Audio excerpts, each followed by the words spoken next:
नमस्कार मित्रों। जय माता संगटा। पंडा ज्योतिष केंद्र में आपका बहुत बहुत स्वागत है। आज हम बात करेंगे श्राद्ध कर्म की। वर्तमान में पितृपक्ष चल रहा है। श्राद्ध से संबंधित बहुत सारी भ्रांतियां समाज में चल रही हैं। आज उन भ्रांतियों से पर्दा भी उठाएंगे। वास्तव में जो श्राद्ध का संबंध है यह अपने पूर्वजों के प्रति समर्पण आप मान सकते हैं, श्रद्धा मान सकते हैं। ये हमारे जो पूर्वज हैं उन्होंने हमारे लिए जो कार्य किए, जिनकी बदौलत आज हम इस परिस्थिति में हैं, इस अच्छे कार्यों में हैं, तो उन पूर्वजों के प्रति श्रद्धा श्रद्धा उनको याद करना, उनके लिए श्रद्धा सुमन अर्पित करने के लिए उनकी याद में भोजन की व्यवस्था आदि करना, यह जो श्रद्धा से संबंधित कर्म, श्रद्धा से ही श्राद्ध बना हुआ है। तो श्रद्धा कर्म से इसका संबंध है। तो वास्तव में इसका जो अधिकारी होता है वो, क्योंकि जो पूर्वजों ने कार्य किया तो उनकी जो उन्होंने व्यवस्था बनाई, प्रॉपर्टी बनाई, जो भी चीज़ें बनाई हैं उसका आज ही उपयोग करने वाला कौन होता है? पुत्र होता है। तो पुत्र के लिए कहा गया है कि जो पुंसवन नरक से पितरों को मुक्ति दिला दे वही पुत्र है। उसके अलावा कोई पुत्र नहीं होता है, सब मूत्र होते हैं। क्योंकि जो अपने पूर्वजों के लिए कुछ नहीं कर सकता वो क्या पुत्र होगा? तो इसके लिए संस्कृत में कहा गया है पुन्नाम नरकात त्रायते इति पुत्र, यानी कि जो पुंसवन नरक है, जो नरक है, उस नरक से त्राण दिलाने वाला जो है उसे पुत्र कहा गया है।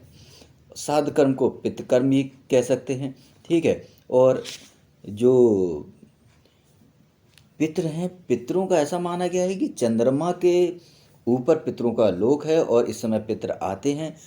पितरों के पास जो शक्ति होती है वो देवताओं से भी बढ़कर पितरों को माना गया है। और पितरों के लिए एक श्रद्धापूर्वक जो कार्य किया जा रहा है पितरों की समर्पण श्रद्धा से, तो उसे पितरों के उद्देश्य से उनको श्रद्धापूर्वक जो कर्म है उसे ही आप श्राद्ध कह सकते हैं। श्रद्धा पितृन उद्देश्य विधिना क्रियते यत् कर्म तत् श्राद्धम, अर्थात श्रद्धा से पितरों के उद्देश्य से जो विधि या कार्य किए जाते हैं उसे श्राद्ध कहते हैं, ठीक है। तो श्राद्ध के संबंध में जो बात महर्षि पाराशर ने कही है, पाराशर ऋषि पराशर से संबंधित हैं। पराशर जनपद जालौन में बैतरणी नदी के तट पर है। वहाँ पर पितरों के समर्पण के लिए वहाँ पर जो मछलियाँ हैं उन मछलियों को दाने डाले जाते हैं। तो देश काल और के अनुसार तिल या यव या कुश आदि से जो मंत्रों की व्यवस्था की जाए पितरों के लिए वो श्राद्ध है, ऐसा ऋषि पाराशर कहते हैं, ठीक है। ऐसा ही ऋषि बृहस्पति आदि का भी वर्णन है और बहुत सारे लोगों का ब्रह्म पुराण में इस बात का वर्णन है। तो हम वास्तव में जो श्राद्ध की प्रक्रिया कहाँ से शुरू होती है, श्राद्ध का जो वास्तविकता है, जब व्यक्ति मृत्यु लोक को छोड़कर जाता है या किसी कारणवश अकाल मृत्यु प्राप्त हो जाती है, तो उसके लिए सबसे पहले जो 13वें दिन कार्य होता है वो त्रयोदशी का कार्य होता है। त्रयोदशी इसलिए की जाती है कि जो आत्मा, जीव मृत्यु को प्राप्त हुआ है, जो शरीर जिसका नष्ट हुआ है, यदि किसी कारणवश उसके द्वारा कुछ क्रियाकलाप गलत हो गए हों और वो मुक्त ना हो पाई हो, तो ऐसी आत्मा की मुक्ति के लिए जब हम 200-400 लोगों को भोजन कराएंगे तो उसमें बहुत सारे ऐसे लोग होंगे जो पुण्यात्मा होंगे। जो भी त्रयोदशी में भोजन करेगा उसका दशांश पुण्य स्वतः ही जो मृत्यु को प्राप्त हुई आत्मा है सदगति के लिए उसे प्राप्त हो जाएगा और उसकी सदगति हो जाएगी। किसी कारणवश मान लीजिए त्रयोदशी के माध्यम से भी उसकी सदगति नहीं हो पाती है, तो ऐसे लोग 1 वर्ष के बाद, जब मृत्यु के 1 वर्ष के बाद ही श्राद्ध का विधान होता है, क्योंकि उसमें पहले नहीं, तो 1 वर्ष के बाद जब आप पितरों के लिए पटा या उनके लिए श्राद्ध की व्यवस्था करते हैं, क्योंकि प्रेत आते हैं, मान लीजिए पितर प्रेत योनि में हैं, तो उनके भोजन पानी की व्यवस्था कैसे की जाए। और लोगों को लगता होगा कि जो मर गया उसे भोजन पानी की क्या आवश्यकता है, ये एक गूढ़ रहस्य है। ठीक है, आपने सुना होगा कि 33 कोटि, कोटि का मतलब संस्कृत में प्रकार होता है, करोड़ नहीं होता है। तो 33 प्रकार के देव, दानव, यक्ष, गंधर्व, नाग, पितर, किन्नर, प्रेत, भूत, इस तरह की योनियां हैं। तो जब वो प्रेत योनि में पहुंच जाता है तो उसके लिए हमें कुछ व्यवस्था करनी चाहिए जिससे वो मुक्त हो जाए। इसके लिए श्राद्ध कर्म की व्यवस्था की गई है कि एक वर्ष बाद जब आप श्राद्ध कर्म करेंगे, लोगों को भोजन देंगे।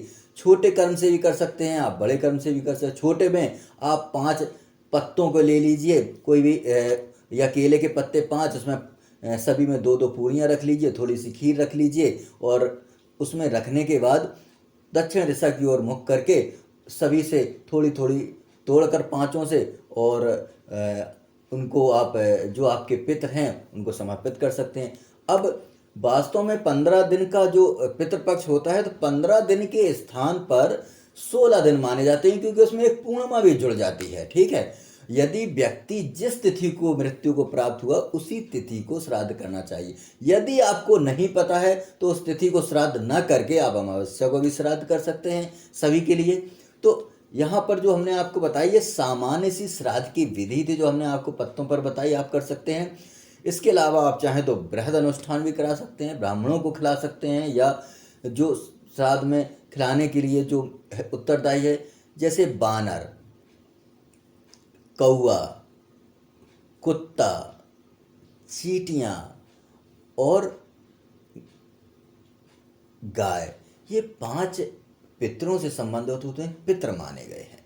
इसलिए गायों को आपने देखा होगा, लोग रोटी, पितरों से उसका संबंध है। तो इनको आप खिला सकते हैं, जो गरीबों को भी खिला सकते हैं, ब्राह्मणों को भी खिला सकते हैं, या किसी को भी खिला सकते हैं। तो उनके लिए ये श्राद्ध कर्म की जो व्यवस्था की गई है, इसकी इस पार्ट में हम केवल इतना ही बताएंगे कि वास्तव में श्राद्ध क्या चीज़ है, क्यों किया जाता है। हमने आपको बताया कि जो मृत आत्मा मुक्ति प्राप्त नहीं कर पाई, तो जब श्राद्ध कर्म किया जाएगा, लोगों को भोजन कराया जाएगा, पटा किया जाता है, तो उससे जो लोगों को भोजन कराया जा रहा है उससे जो पुण्य प्राप्त होगा, वो पुण्य सीधे ही उस आत्मा तक पहुंच जाएगा और प्रेत योनि से वो छूट जाएगी। यदि आप ऐसा काम नहीं करना चाहते तो एक और हम तरीका बता दें। बड़े बड़े मंदिरों में आप जाकर पितृपक्ष के समय जो मंदिर में रखी हुई चप्पलें होती हैं, झाड़ू लगाने का कार्य है, या किसी बहुत बड़े अनुष्ठान में जो सार्वजनिक हो, यज्ञ हो